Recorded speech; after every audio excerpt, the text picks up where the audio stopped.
अध्याय 77 घुसपैठिया। जब ये हुआ ने लियू जोंगलिन को अपने लोगों को लाते देखा तो उसने सिर हिलाया और शांति से कहा, मैं ठीक हूँ, मैं ठीक हूँ। चूंकि आप लोग यहाँ हैं, गंदगी साफ करने में मेरी मदद करें। अगर अंदर मौजूद लोगों को समय पर अस्पताल पहुँचाया जाए तो उन्हें बचाया जा सकता है।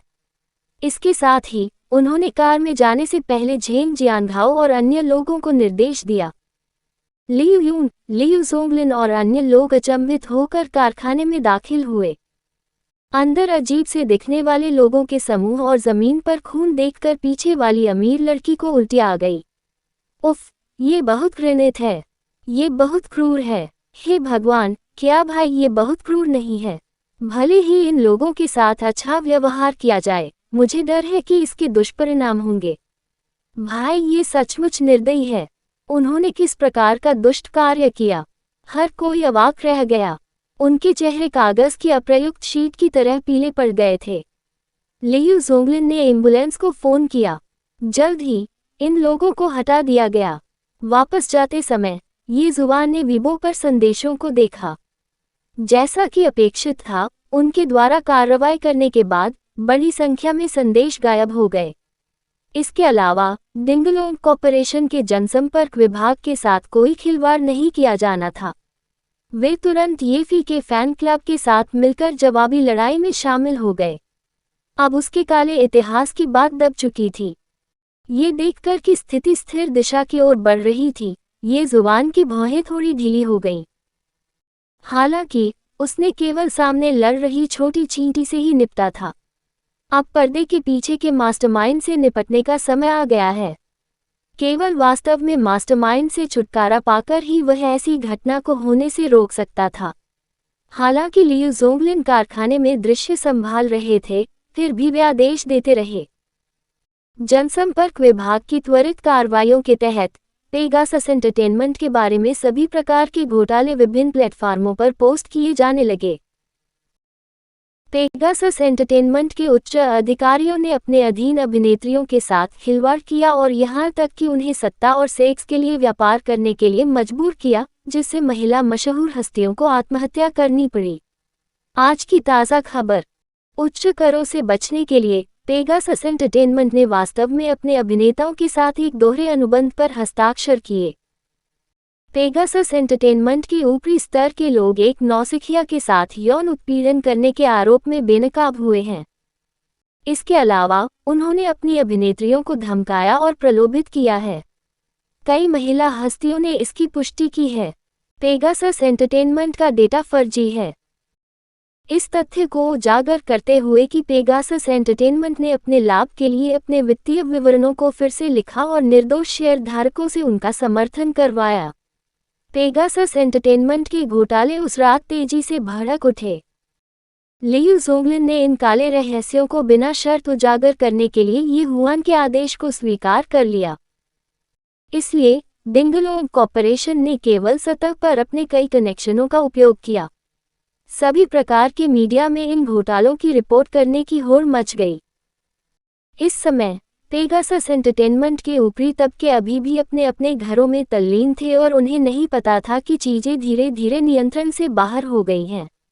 अगले दिन जब शेयर बाजार खुला, पेगासस एंटरटेनमेंट दैनिक निचली सीमा तक गिर गया। इसके अलावा कोई भी समझदार व्यक्ति बता सकता है कि संपूर्ण पेगासस एंटरटेनमेंट रहने वाला था। सभी ने इससे परहेज किया।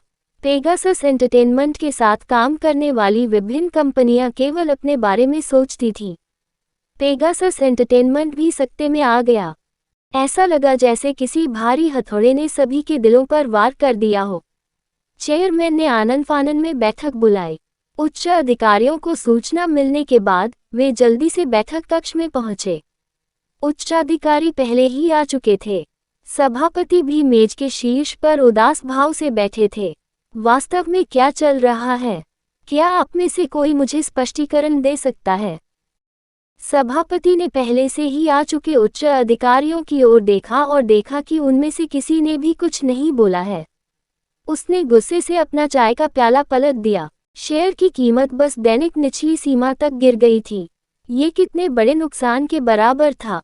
इसके अलावा चाहे समीक्षाएं हों या अन्य चीजें, वे सभी पेगासस एंटरटेनमेंट के लिए नुकसानदायक थीं। संबंधित विभागों को खबर मिलनी चाहिए थी और जांच करनी चाहिए थी। दिवालिया हो रहा था पेगासस एंटरटेनमेंट। क्या ये सभी लोग बेकार थे? चेयरमैन गुस्से में थे। उच्च अधिकारियों में से एक डर के मारे उठ खड़ा हुआ और फुसफुसाया, मेरी वर्तमान जांच के अनुसार डिंगलोंग कॉरपोरेशन ने इस खबर को उजागर करने के लिए पत्रकारों के साथ सहयोग किया होगा। जब सभी ने डिंगलोंग कॉरपोरेशन के बारे में सुना तो वे भ्रमित हो गए। डिंगलोंग कॉरपोरेशन एक प्रसिद्ध कंपनी थी, लेकिन कंपनी के अंतर्गत व्यवसायों में मनोरंजन उद्योग शामिल नहीं था।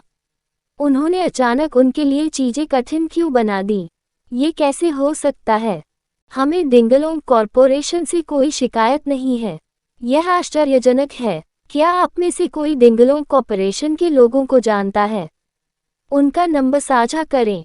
हम और अधिक जानने का एक तरीका सोचेंगे। यह मामला स्पष्ट रूप से सरल नहीं है। डिंगलोंग कॉरपोरेशन इतनी बड़ी कंपनी है। यदि वे अकेले में चालें खेलना चाहते हैं तो उन्हें इतनी जल्दी कैसे खोजा जा सकता है?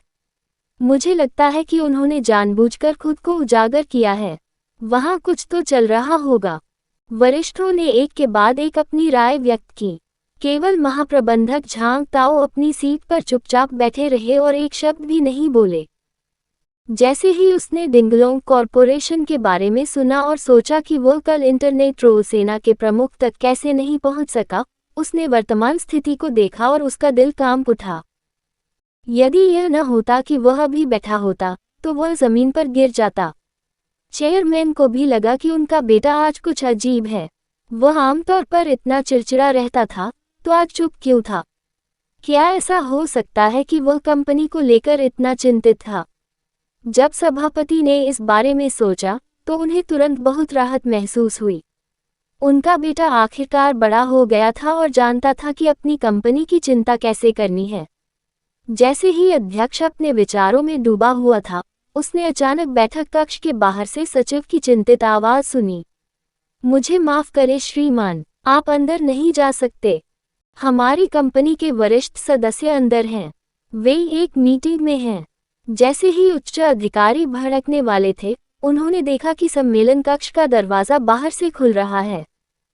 ये जुबान ने बढ़त बनाई और लियू जोंगलिन उसके पीछे पीछे चल रहे थे। सभापति ने उस बच्चे की ओर देखा जिसने उनके सम्मेलन कक्ष में घुसने का साहस किया और तुरंत उसे डांटा। आप कहाँ से आए हैं? क्या आप जानते हैं ये जगह कौन सी है? यह आपके लिए गड़बड़ करने की जगह नहीं है।